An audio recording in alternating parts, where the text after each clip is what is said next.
বিসমিল্লাহির রহমানির রহিম। আসসালামু আলাইকুম। জনতা রান্নাঘর থেকে সবাইকে জানাচ্ছি শুভেচ্ছা। আশা করি সবাই ভালো আছেন। আজকে যে রেসিপিটি করব সেটা কাঁচা আমের আম শক্ত করব। এখানে আমি কাঁচা আম প্রায় 1.5 কিলো নিয়ে নিয়েছি। আর এটা একটু বাসায় ছিল কাঁচা আমটা, এই জন্য একটু নরম আর লাল লাল হয়েছে, এমন নরম না, এই যে এমন হয়েছে। এটাতে কোনো অসুবিধা নাই, এটাতে আরও ভালো হয় আম শক্তটা। যাই হোক, এটা আমি কেটে নিব যেইভাবেই হোক না কেন, পুরাটা আম নিতে হবে। মানে এটা কোনো ইয়া নাই যে এইভাবে কাটতে হবে ওইভাবে কাটতে হবে, সেটা না। যতটুকু পারা যায় আমগুলো নিয়ে নিতে হবে।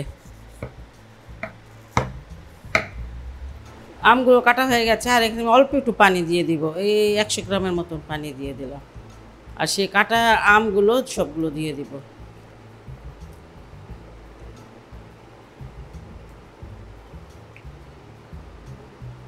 আমগুলোকে খুব ভালো করে সিদ্ধ করে নিতে হবে। একটু ঢেকে দিচ্ছি, এটা থেকে অনেক পানি উঠবে। আমটাকে আমি খুব ভালো করে সিদ্ধ করে নিয়েছি। আর যতক্ষণ না সিদ্ধ হয়, আম সিদ্ধ হতে একদমই সময় লাগে না। প্রথমে আঁচটা বাড়িয়ে দিয়েছিলাম, তারপর একদম কমিয়ে দিয়ে তারপর আমটাকে খুব ভালো করে সিদ্ধ করে নিয়েছি। আর এটাকে এখন আমি ঠান্ডা করে তারপর ব্লেন্ড করে নেব। অনেক সময় অনেক আমে আঁশ থাকে, এই জন্য মানে ব্লেন্ড করে নিতে হবে। আমগুলো ব্লেন্ড করে নিয়েছি, আর এটা ছেঁকে নিতে হবে।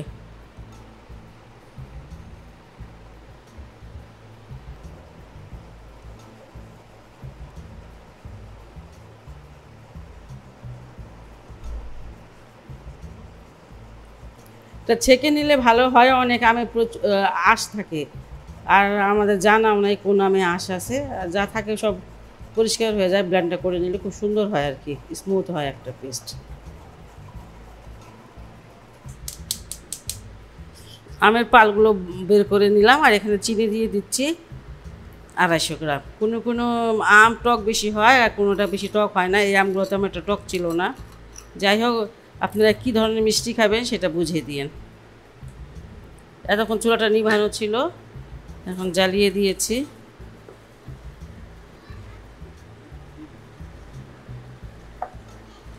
এক চুটকি লবণ দিয়ে দিলাম।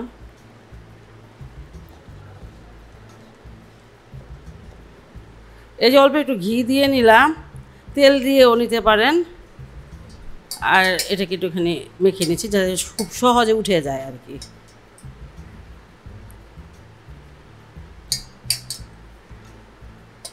এই কাজটা ব্রাশ দিয়েও করতে পারেন, আমি হাত দিয়েই করে নিলাম।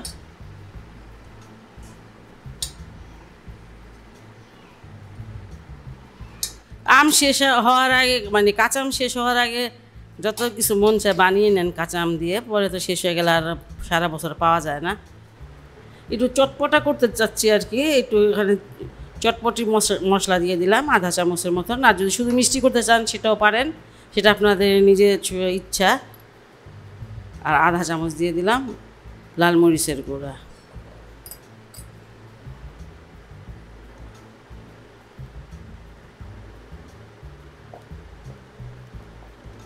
এখানে আমি একটু ফুড কালার দিয়ে দিব সবুজ রঙের, যেহেতু এটা কাঁচা আম। যাই হোক, এটা আর কি একটু সুন্দর দেখানোর জন্য, আর কিছু না।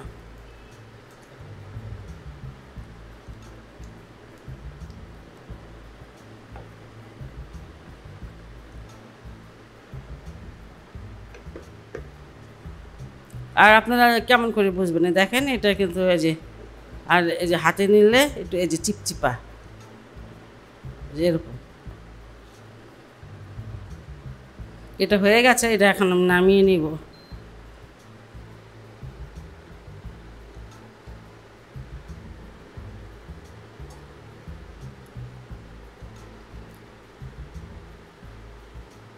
দেখবেন যে এটা একা একাই মানে এটা ছড়িয়ে যাচ্ছে। আপনাকে গরম গরম অবস্থা করতে হবে, আপনাকে কোনো চামচ টামচ দিয়ে মানে ছড়িয়ে দিতে হবে না। খুব বেশি মোটাও দিবেন না, পাতলা দিলে খুব অনেক বেশি পাতলা হয়ে যায়।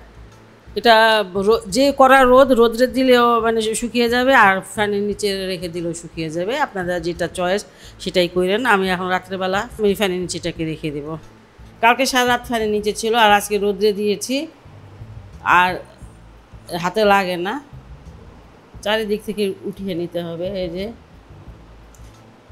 নিচে তেল বা ঘি কিছু লাগিয়ে নিলে সহজ হয়ে যায়, দেখেন মাশাআল্লাহ।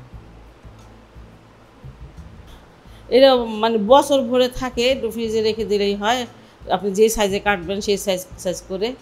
আর আম তো বেশি দিন থাকবে না, আপনারা এই সুযোগে মানে আম শক্ত যা যা মন চায় কাঁচা আমের বানিয়ে নিতে পারেন। যাই হোক, সহজ রেসিপি, বাসায় অবশ্যই ট্রাই করতে পারেন। যদি ভালো লাগে চ্যানেলকে অবশ্যই লাইক কমেন্ট সাবস্ক্রাইব করুন। আল্লাহ সবাইকে ভালো সুস্থ নিরাপদে রাখুক এই দোয়া করি। আল্লাহ হাফেজ।